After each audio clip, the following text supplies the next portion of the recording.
हमज़ा की अम्मी रानी की मेरे को फ़ोन करती है और कहती है कि प्लीज़ आप रानी को समझाएं ना किसी तरह वो इस रिश्ते के लिए तैयार हो जाए। आप उसे समझाएं ना कि वो हमज़ा के साथ शादी ना करें, हमज़ा उसके लायक नहीं है और ज़्यादा लड़कियां मिल जाएंगी रानिया के लिए। रानी की अम्मी कहती है कि भाभी मैं उसको समझाने की कोशिश करूँगी लेकिन वो मेरी बात मानती नहीं है।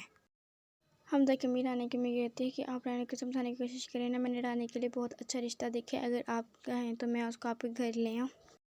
रानी की अम्मी कहती है तो आप बहुत अच्छा कह रही हैं, अगर आपकी नज़र में वो रिश्ता अच्छा है तो आप उसको हमारे घर, बस ठीक है मैं कल ही आपको आपके उसके घर भेज देती हूँ।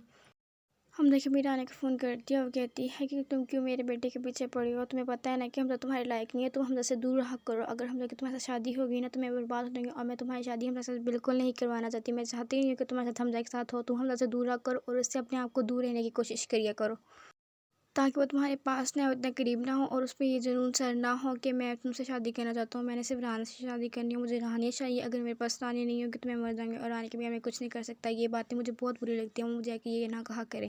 रानी कहती है आंटी आप गलत समझ रही हो। हमज़ा की अम्मी कहती है कि बस तुम चुप कर जाओ, मैं तुम्हें जो कहा है ना तुमने सिर्फ वही कर। हमज़ा की अम्मी हमज़ा के लिए लड़की ढूंढ रही होती है और किसी रिश्ते वाले से बात करती है और कहती है कि अगर आपकी नज़र में वो रिश्ता बहुत अच्छा है तो आप मेरी बेटी के लिए भेज दें। आपने उसको सब कुछ बताया ना तो मेरी बेटी के साथ क्या हुआ? वो कहती है हाँ मैंने सब कुछ बताया। तो हमज़ा की अम्मी कहती है बस आपने फिर उसको भेज देना है मेरे घर। और पूछती हैं कि रानी के रिश्ते का क्या हुआ? वो कहती हैं कि रानी के रिश्ता भी मिल गया, अगर आप कहें तो आप उसको घर में भेज दो। वो कहती हैं हाँ कल ही उसको रानी के घर में भेज देना, मैं तुम्हें अभी एड्रेस सेंड कर देती हूँ। और कहती है अच्छा ठीक है। हमज़ा की मैं बात करके वहाँ से जा रही होती है तभी यहाँ से हमज़ा देते हैं। हमज़ा कहता है आप किससे बातें कर रही थी? हमज़ा की मैं कहती है कि मैं तुम्हें बताना इंपॉर्टेंट नहीं समझती। हमज़ा कहती है मुझे पता है कि आप मेरे लिए रिश्ते ढूंढ रही हैं लेकिन आपको मैं बता रहा हूँ मैंने सिर्फ रानी से शादी करनी है और मैंने किसी से शादी नहीं करनी, उसके बावजूद आप ऐसा क्यों कर रही हैं? हमज़ा की मैं कहती मैंने कहा ना कि मैंने रानी को अपनी बहू नहीं बनाया, तो बस यही फैसला है मेरा।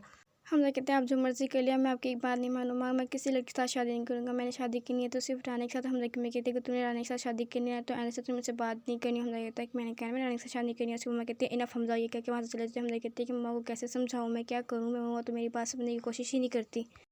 रानी के घर रानी का रिश्ता लेने के लिए लोग आए होते हैं।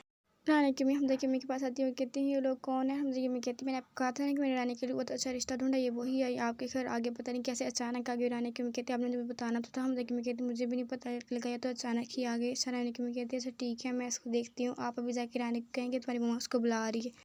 हमज़ा रानी के पास आता है और कहता है कि तुम्हारे घर में वो कौन लोग आए हैं? और रानी कहती है मुझे नहीं पता कि कौन आए हैं।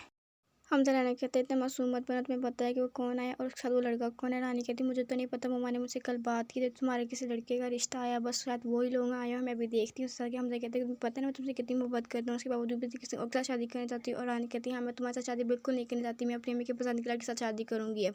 वो हमज़ा को ये नहीं बताती कि तुम्हारी अम्मी ने मुझे रोका है कि तुमने हमज़ा से दूर रहना, हमज़ा के साथ शादी नहीं करनी। जो लोग रानी के रिश्ता मांगने आए होते हैं वो रानी की अम्मी से कहते हैं कि हमें रानी से तो मिलवाओ, कैसी है? तभी वहाँ से रानी आ जाती है। रानी की अम्मी कहती है कि रानी बेटा इधर आ मेरे पास। रानी अपनी अम्मी के पास आके बैठ जाती हैं और रानी के लिए जो रिश्ता देखने आए होते हैं वो कहते हैं कि आप इतना इस तरह क्यों बैठी हुई हैं, आपने चेंज नहीं किया, थोड़े से कपड़े अच्छे से पहन के आते हैं। रानी की अम्मी कहती है कि आप लोगों ने बताया नहीं, आप लोग अचानक आ गए इस तरह आ गई। रानी की भी रानी कहती है कि बेटा जाओ जाके चेंज करके आओ। रानी कहती नहीं मैं इसी में अच्छी लग रही हूँ, मैं ऐसे ही ठीक हूँ, अगर मुझे मुझसे पसंद करना है तो इसी कपड़ों में करेगा और करना है तो करे, शादी करनी है तो करे, नहीं तो नहीं से। फिर वो लड़का रानी से पूछता है कि तुमने कितना पढ़ा और तुम्हें किस चीज़ का शौक है? वो कहती है कि मुझे बिजनेस चलाने का बहुत शौक है और मैंने शुरू से इसी के बारे में पढ़ा है। वो कहता है कि तुम्हारी मेरी सेम चॉइस है। और उसके बाद सुन के सारे हंसने लग जाते हैं। तभी उसको एक कॉल आती है, कहते हैं कि मैं बाहर कॉल अटेंड करके आता हूँ, तब तक आप लोग देखें। फिर कॉल अटेंड कर आता है और तभी हमज़ा उसको देख लेता है। हमज़ा उसके पास आता है। जब हमज़ा उसके पास आता है तो वो कहता है कि आप कौन हो? हमज़ा कहता है कि मैं रानी के कज़न। वो कहता है कि आपसे मिलकर बहुत अच्छा लगा। हम उसको पकड़ते हैं, अपने शादी के जाते हैं, उसको सारी बातें बताया जाता है कि किस तरह उनकी शादी दानिश के साथ हुई थी, फिर दानिश किस तरह मर गया, किस तरह उसके साथ जुल्म हुआ, उसकी डिवोर्स हो गया और मैं उससे मोहब्बत करता, मैं उससे शादी करना चाहता लेकिन उनसे शादी करने के लिए राज़ी नहीं। वो कहती है कि मैं तुम्हारे साथ शादी नहीं करनी, मैं किसी और के साथ शादी करनी है, मैं अपनी अम्मी की पसंद के लड़के के साथ शादी करूँगी, इसलिए तुम्हारे साथ शादी करना चाहती है लेकिन वो मुझसे मोहब्बत करती है, पता नहीं किसके दबाव में आकर मुझे इनकार कर रही है। वो उस लड़के को सारी बातें बताता है तो वो लड़के कहते हैं कि मैंने तो रानी के साथ शादी करनी है, पता नहीं ये कैसी लड़की है।